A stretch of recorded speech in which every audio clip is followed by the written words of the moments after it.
The federal ఆంధ్రప్రదేశ్కి స్వాగతం. ఆంధ్రప్రదేశ్లో అధికార ప్రతిపక్షాల మధ్య ప్రతీకార రాజకీయాలు పతాక స్థాయికి చేరుకుంటున్నాయి. రాజకీయాల స్వరూపాన్ని మార్చివేస్తున్నాయి. గతంలో ఎంతో రాజకీయ పరంగా ప్రశాంతమైన వాతావరణం కలిగిన రాష్ట్రాలలో అగ్రభాగాన ఉన్నటువంటి ఆంధ్రప్రదేశ్ని ఒక ప్రతీకార రాజకీయాలకి కేంద్ర బిందువుగా మార్చేశారు. ఫ్యాక్షనిస్టులను చూసాం, పాలెగాళ్లను చూసాం. ఇవి వాళ్ళ వరకే పరిమితమయ్యేవి. ఎలక్షన్ల సమయంలో కూడా అక్కడక్కడ చెదురుముదురు సంఘటనలు జరిగిన ఆ పరిస్థితులు రాజకీయాలపై పెద్ద ప్రభావం చూపింది లేదు. కానీ ఇప్పుడు రాజకీయ పార్టీలే, ప్రధానంగా తెలుగుదేశం పార్టీ, కూటమి భాగస్వాములు, అధికార ప్రతిపక్షంలో ఉన్నటువంటి వైసీపీ ఒక ముఠా కక్షలుగా ఒక ఫ్యాక్షనిస్టు రాజకీయాలను నడిపిస్తూ రాజకీయ వాతావరణాన్ని, ప్రశాంత వాతావరణంలో రాజకీయాలు జరుగుతున్నటువంటి ఆంధ్రప్రదేశ్ వాతావరణాన్ని ఒక క్రిమినల్, ఒక రివెంజ్ పాలిటిక్స్కి ఒక అడ్డాగా మార్చేస్తున్నారు అన్న విమర్శలు అయితే భారీగా వినిపిస్తున్నాయి. ఈ రకమైన ధోరణి రాష్ట్ర విభజన అనంతరం అధికమైంది అన్న చర్చ కీలకంగా ఉంది. ఏ పార్టీ అధికారంలోకి వస్తే ప్రతిపక్షంలో ఉన్నటువంటి పార్టీలపై వాళ్ళ గొంతును అణగదొక్కే ప్రయత్నం చేయడం, ఆ పార్టీకి చెందినటువంటి కీలకమైన నాయకుల మీద కేసులు బనాయించడం, మంత్రులు, ఎంపీలు, ఎమ్మెల్యేలు, ఎమ్మెల్సీల మీద కేసులు బనాయించడం ఒక పరిపాటిగా మారిపోయింది.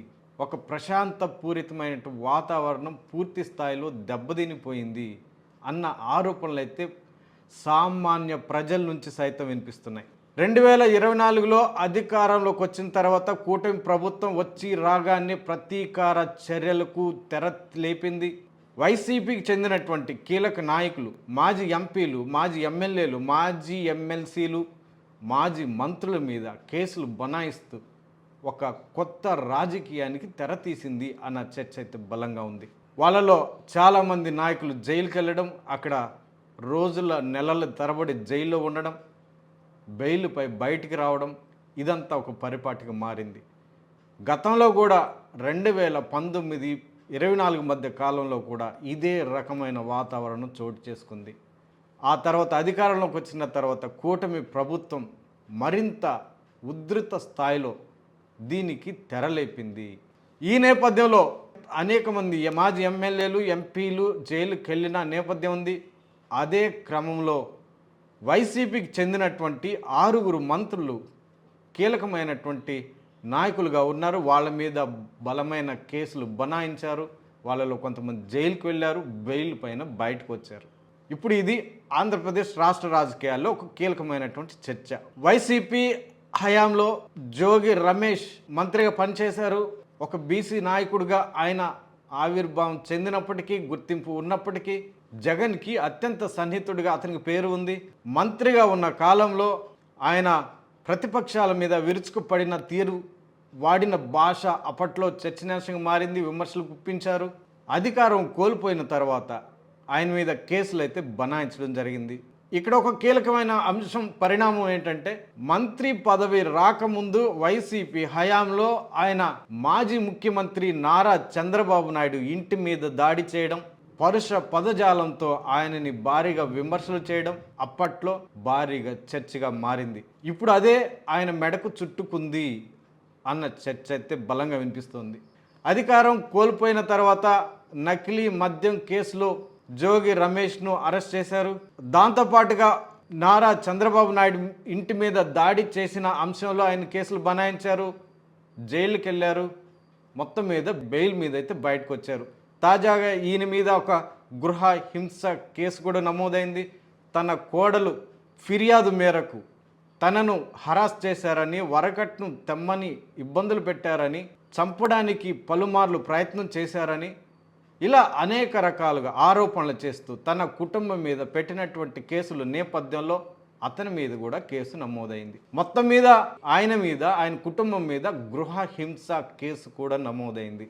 మరో మాజీ మంత్రి కాకాని గోవర్ధన్ రెడ్డి కూడా వైసీపీ ప్రభుత్వ హయాంలో కీలకంగా వ్యవహరించారు. నెల్లూరు జిల్లా సర్వేపల్లి నియోజకవర్గంలో ఆయన ప్రస్తుత ఎమ్మెల్యే, మాజీ మంత్రి సోమిరెడ్డి చంద్రమోహన్ రెడ్డికి కాకాని గోవర్ధన్ రెడ్డికి మధ్య పచ్చగడ్డేస్తే బొగ్గుమనే స్థాయిలో రాజకీయ వాతావరణం నెలకొని ఉంది. గత 10 ఏళ్లుగా ఇదే వాతావరణం అక్కడ కొనసాగుతోంది. వీళ్ళల్లో ఎవరు అధికారంలో ఉంటే వాళ్ళు మిగతా వాళ్ళ మీద కేసులు బనాయించడం అక్కడ పరిపాటిగా మారింది. అదే క్రమంలో వైసీపీ ప్రభుత్వ హయాంలో సోమిరెడ్డి చంద్రమోహన్ రెడ్డి మీద అనేక కేసులు బనాయించి ఇబ్బందులు పాలు చేశారన్న విమర్శలు బలంగా ఉన్నాయి. ఈ నేపథ్యంలో తెలుగుదేశం పార్టీ కూటమి అధికారంలోకి వచ్చిన వెంటనే కాకాని గోవర్ధన్ రెడ్డి మీద అక్రమ మైనింగ్ కేసులు బనాయించి జైలుకు పంపించడం కూడా జరిగింది.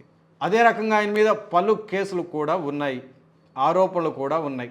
మరో కీలకమైనటువంటి మాజీ మంత్రి విడుదల రజని మీద కూడా అనేక కేసులు ఆరోపణలు ఉన్నాయి. అవినీతికి దోపిడీకి పాల్పడిందన్న ఆరోపణలు బలంగా ఉన్నాయి. ఆ నేపథ్యంలో కేసులు బనాయించారు, ఇప్పుడు విచారణ ఎదుర్కొంటున్నారు. మరో కీలకమైనటువంటి మంత్రి అంబటి రాంబాబు ఇటీవల జైలుకి వెళ్ళి మళ్ళా బెయిల్ మీద తిరిగి రావడం జరిగింది. ముఖ్యమంత్రి నారా చంద్రబాబు నాయుడు మీద అనుచిత వ్యాఖ్యలు చేశారు అన్న కారణంతో ఆయన మీద కేసులు బనాయించి జైలుకు పంపడం జరిగింది. ఆ సందర్భంలో తన ఇంటిపైన దాడులు చేశారని, దాడులు చేసినటువంటి తెలుగుదేశం పార్టీ కార్యకర్తల మీద కేసులు బనాయించకుండా కేవలం ఒక మాట తూలినందుకు తన మీద కేసులు పెట్టి జైలుకు పంపడం ఎంతవరకు న్యాయం అని అతనితో పాటు వైసీపీ మొత్తం గళమెత్తింది, గొంతెత్తింది. మొత్తం మీద ఆయన మీద కూడా ఒక లాటరీ కేసుకు సంబంధించినటువంటి ఆరోపణలు కూడా ఉన్నాయి. జైలుకు వెళ్ళి ప్రస్తుతం అయితే బెయిల్ మీద ఉన్నారు. మరో మాజీ మంత్రి కారుమూరి నాగేశ్వరరావు మీద కూడా అనేక ఆరోపణలు ఉన్నాయి, కేసులు ఉన్నాయి. అధికార దుర్వినియోగానికి పాల్పడ్డారన్న ఆరోపణలు ఉన్నాయి. సివిల్ సప్లై శాఖ మంత్రిగా ఉన్నప్పుడు ధాన్యం కొనుగోలు అంశంలో అక్రమాలకు పాల్పడ్డారన్న ఆరోపణలు బలంగా ఉన్నాయి. ఈ నేపథ్యంలో వాళ్ళ మీద కేసులు అయితే నమోదు చేశారు, ఇప్పుడు విచారణ ఎదుర్కొంటున్నారు.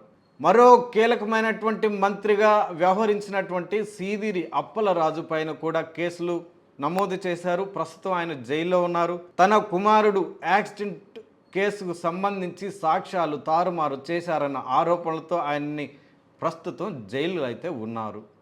బెయిల్ కోసం ప్రయత్నించినా అది తిరస్కరించారు, ఆయనకి బెయిల్ మంజూరు కాలేదు అన్న చర్చ ఉంది. మొత్తం మీద 2024 తర్వాత కూటమి అధికారంలోకి వచ్చిన తర్వాత వైసీపీకి సంబంధించినటువంటి మాజీ మంత్రుల మీద కేసులు బనాయించి జైలుకు పంపడం జరిగింది. ఎమ్మెల్యేలు, ఎంపీల మీద కేసులు బనాయించడం, జైలుకు పంపడం జరిగింది.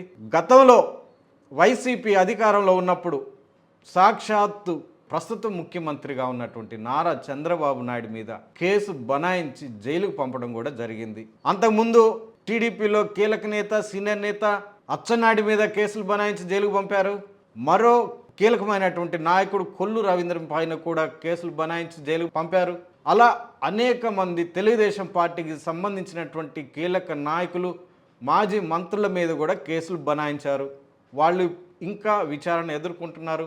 చంద్రబాబు నాయుడు మీద కేసు బనాయించి జైలుకు పంపడం అప్పుడు పెద్ద చర్చగా మారింది. అప్పుడు ముఖ్యమంత్రిగా ఉన్న వైఎస్ జగన్మోహన్ రెడ్డి మీద భారీగా విమర్శలు వినిపించాయి. ఈ నేపథ్యంలో ఎలక్షన్లు రావడము, చంద్రబాబు నాయుడికి భారీగా సింపతి పెరగడము, అధికారంలోకి రావడం, ఇవన్నీ జరిగాయి. ఇక్కడ కీలకమైన అంశాలు మనం ఒకసారి పరిశీలిస్తే, కేసులు బనాయిస్తున్నారు, ఆరోపణలు పాల్పడ్డారన్న, అక్రమాలకు పాల్పడ్డారన్న ఆరోపణలతో కేసులు అయితే బనాయిస్తున్నారు.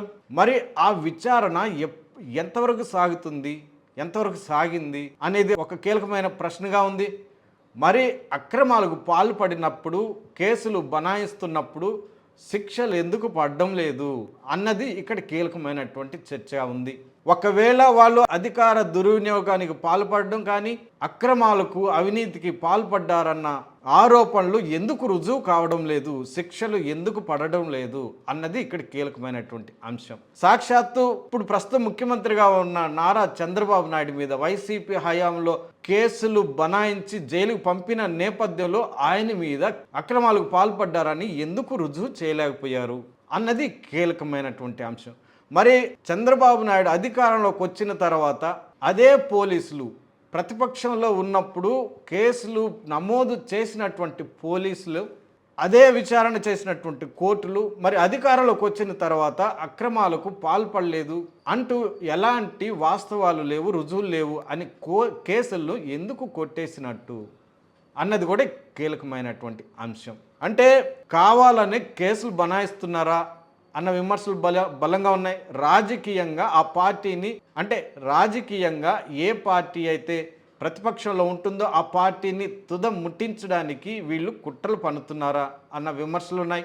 వ్యవస్థలను నిర్వీర్యం చేస్తున్నారా, పోలీసుల మీద ఒత్తిడి తీసుకొచ్చి వాళ్ళ మీద లేనిపోని ఆరోపణలు తెరపైకి తీసుకొచ్చి కేసులు బనాయించడం ద్వారా వ్యవస్థలను నీరుగార్చే ప్రయత్నం చేస్తున్నారు అన్న విమర్శలు కూడా భారీగా ఉన్నాయి.